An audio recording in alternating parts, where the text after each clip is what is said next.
Foil للذین کفروا من النار، پس ہلاکت اور جہنم ہے ان لوگوں کے لیے جنہوں نے انکار کیا۔ اور ایک اور مقام میں اللہ تعالیٰ فرماتے ہیں وَمَا خَلَقْنَا السَّمَاءَ وَالْأَرْضَ وَمَا بَيْنَهُمَا لَاعِبِينَ، اللہ تعالیٰ نے زمین اور آسمان کے بیچ میں کچھ بھی کھیل کود کے لیے نہیں بنایا، یہ باطل نہیں ہے بلکہ اس کے پیچھے ایک مقصد ہے، اور وہ سورہ زاریات میں اللہ فرماتے ہیں وَمَا خَلَقْتُ الْجِنَّ وَالْإِنسَ إِلَّا لِيَعْبُدُونَ، نہیں بنایا میں نے جنوں کو اور انسانوں کو مگر اپنی عبادت کے لیے۔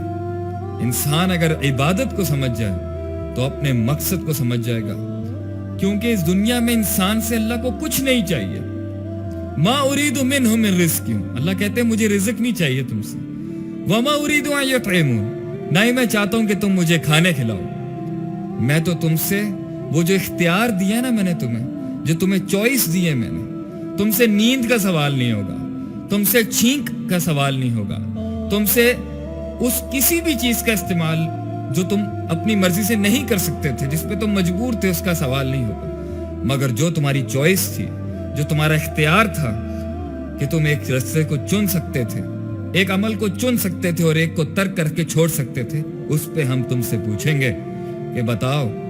کیا تمہاری عقل نے اس پوری کائنات کو نہیں دیکھا؟ کیا تمہاری عقل نے اس پوری کائنات کے نظام کو نہیں دیکھا؟ کیا تمہاری عقل نے اپنے اندر کے غموں کو نہیں دیکھا کہ کیوں تم ایک چیز چاہتے ہو مگر ملتی نہیں ہے، اور ملتی ہے تو مزہ ختم ہو جاتا ہے، اور اگر ملتی ہے تو پھر کوئی ایکسیڈنٹلی چھن جاتی ہے؟ یہ غم کیوں؟ اس غم کو شیطان نے نام دے دیا خودکشی کا، جبکہ ہم نے تو تمہیں یہ کہا تھا کہ وَإِذَا مَسَّ الْإِنسَانُ ضُرٌّ، جب انسان کو تکلیف پہنچتی ہے دعانا، وہ ہمارے اور قریب آتا ہے اور پکارتا ہے ہمیں، لِجَنبِهِ أَوْ قَاعِدًا أَوْ قَائِمًا، لیٹ کے بیٹھ کے کھڑا ہو کے۔ اس لیے غم دیا تھا تجھے تاکہ تو فکر کر، تدبر کر، تذکر کر، غور و فکر کر کہ یہ سب کیوں ہے،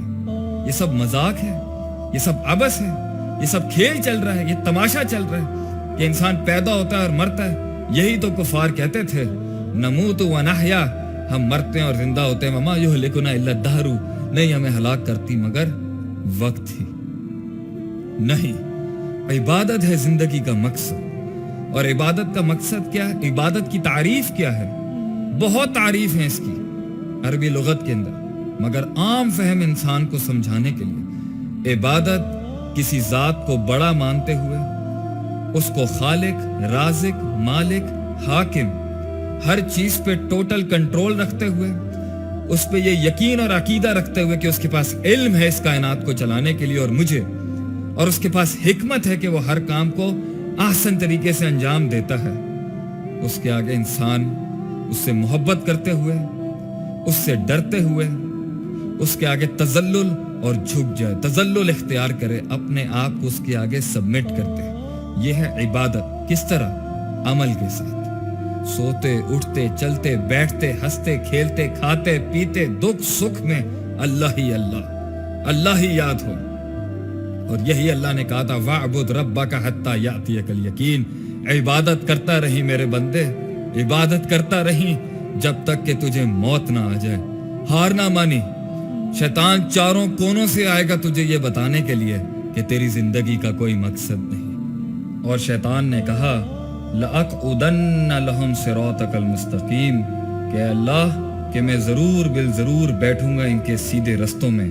ثم لآتینہم من بین ایدیہم، پھر میں اس کے سامنے سے آؤں گا، ومن خلفہم، اور اس کے پیچھے سے آؤں گا، وعن ایمانہم، اور اس کے دائیں سے آؤں گا، وعن شمائلہم، اور اس کے بائیں سے آؤں گا، ولا تجدو اکثرہم شاکرین، اور نہیں پائے گا تو اکثر کو اپنا شکر گزار۔ ذالک الکتاب لا ریب فیہ ھدی للمتقین، یہ تیرے لیے راہ ہدایت ہے، یہ تیری زندگی کا مقصد ہے۔ اس میں اپنے غموں کو تلاش کر، اس میں اپنے ان کویسچنز کو، ان سوالات کا جواب تلاش کر جو بچپن سے لے کے آج تک تجھے اپنے غموں میں، ان احساس کمتریوں میں، ان چیزوں میں، ان حادثات میں جب گیپ آتا تھا اور ریالٹی تجھے سمجھ نہیں آتی تھی تو تو کمپلیکس کا شکار ہو گیا تھا، اور تو نے پھر اس کمپلیکس کو دور کرنے کے لیے ایک مقصد ڈیفائن کیا، پھر وہ فیل ہو گیا، پھر دوسرا ڈیفائن کیا، اور پھر تم کبھی کھیل کود میں لگ گئے، کبھی خواتین اور عورتوں کے پیچھے لگ گئے، کبھی تم گانے بجانے ساز بازوں میں لگ گئے، کبھی تم بنجی جمپنگ، کبھی تم سکائی ڈائیونگ، اور کبھی تم نے مگر مچھوں میں ہاتھ ڈال کے اپنے آپ کو سکون دینا شروع کر دیا کہ شاید دنیا مجھے پہچان لے گی۔ نہیں، زندگی کا ایک ہی مقصد ہے، اور وہ ہے اللہ تعالیٰ کے آگے جھک جائے انسان۔